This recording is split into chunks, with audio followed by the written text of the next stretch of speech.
పశ్చిమ గోదావరి జిల్లా తణుకు నియోజకవర్గం తణుకు మండలం దువ్వ గ్రామంలో అకాల వర్షాల వల్ల దువ్వ వయ్యేరు గట్టు వద్ద ధాన్యం నష్టపోయిన రైతులను పరామర్శించిన తణుకు జనసేన పార్టీ ఇన్ఛార్జ్ విడివాడ రామచంద్రరావు. వందలాది బస్తాలు ధాన్యం వయ్యేరులో కొట్టుకుపోవటం బాధాకరమన్నారు. మంత్రి కారుమూరి నిన్న దువ్వలో పర్యటించి 98% ధాన్యం ఒబ్బిడి అయిందన్నారు. మరి ఈరోజు దువ్వలో 50 ఎకరాల ధాన్యం రైతుల ధాన్యం కొట్టుకుపోయి ఎందుకు ఇబ్బందులు పడుతున్నారని ప్రశ్నించారు. రైతులు సకాలంలో సంచులు ఇవ్వక, ఆర్బీఐ కేంద్రాల వద్ద సరైన సమాధానం లేక రైతులు అనేక ఇబ్బందులు పడుతున్నా స్థానిక మంత్రి పట్టించుకోవడం హాస్యాస్పదమన్నారు.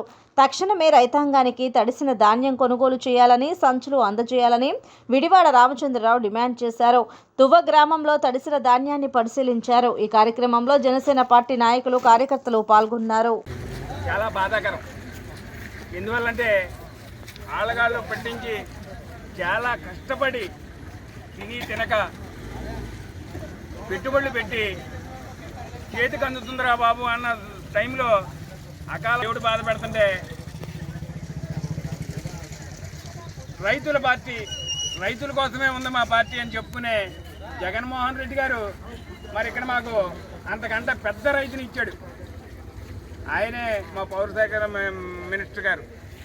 ఆయన వచ్చి మొన్న 2 రోజుల క్రితం అంటాడు 98% కోతలు అయిపోయినాయి, అదంతా స్వర్ణే, అవన్నీ తోలేశారు, ఇంకా 11, 13 ఏదో చెప్పాడు నెంబరు, 13, 18 నెంబరు, అది నిర్ధారుగా ఉంటుంది, గాలికి పడదు, వానకేమీ అవదు, రైతులేం కంగారు పడక్కర్లేదు, మేము అన్నీ తోలేసాం, రైతులకేం నష్టం జరగలేదు అని ఆయన సొల్లాయి కౌరులు చెప్తూ మరి అక్కడక్కడ 4 ఫోటోలు తీయించుకోవాలి కాబట్టి 4-5 ఫోటోలు పోజులు ఇచ్చి మీడియాలో ఏం మాట్లాడతాడంటే ఆయన అసలు నష్టమే జరగలేదు, 98% కోతలు అయిపోయినాయి, మేము ధాన్యం తోలేసారు, మాకు 21 రోజుకే డబ్బులు ఇవ్వాలి, ఆ డబ్బులు 2 రోజులకి 3 రోజులకే డబ్బులు వేసేస్తున్నాం, అసలు నష్టమేం జరగలేదు, అసలు తణుకు నియోజకవర్గంలో అసలు తడిసిన ధాన్యమే లేదు, రోడ్ల మీద ఉన్న ప్రతి గింజ కూడా మేము వెంటనే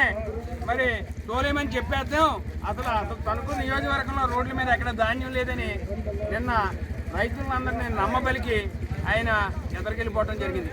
అలాగే సొసైటీల్లో గత ప్రభుత్వాల్లో తార్బల్ సబ్సిడీ ఇచ్చేవారు. తార్బల్ సబ్సిడీ అది 2000 ఉంటే 1000 రూపాయలకి ఇవ్వటం వల్ల ఏంటంటే ప్రతి రైతు, అవసరం ఉన్న ప్రతి రైతు తార్బల్ తీసుకుని ఇంట్లో జాకెట్ పట్టుకునేవాడు. ఇలాంటి విపత్తు వచ్చినప్పుడు ఆ తార్బల్ తీసుకుని ఈ ధాన్యం మీద ఆయన పండించి పంట మీద కప్పుకుని కాపాడుకునేవాడు. మరి సొసైటీలో తార్బల్ లేవు. అలాగే ఈ రోడ్ల మీద తడిసిన ధాన్యాన్ని ఒప్పుడు చేసుకుంటాకి మరి రైతు భరోసా కేంద్రాలకు వెళ్తే సంచులు ఎవరు, ఒకవేళ సంచులు ఇచ్చిన అవి కోడి మేత సంచులు, అవి సగం చిరిగిపోయి ఉంటాయి, కొంత సంచి ఇస్తే 50 సంచి పనికి వస్తూ ఉంటుంది, నీకు ఇంతే పొలం ఉంది ఇంతే సంచి అంటాడు, ఆ సంచి ఏమో పట్టుకోవడానికి పనికిరాదు, మరి పక్కన పెట్టుకోవడానికి సంచులు తప్ప మరి ఏ విధంగా మరి వయ్యారు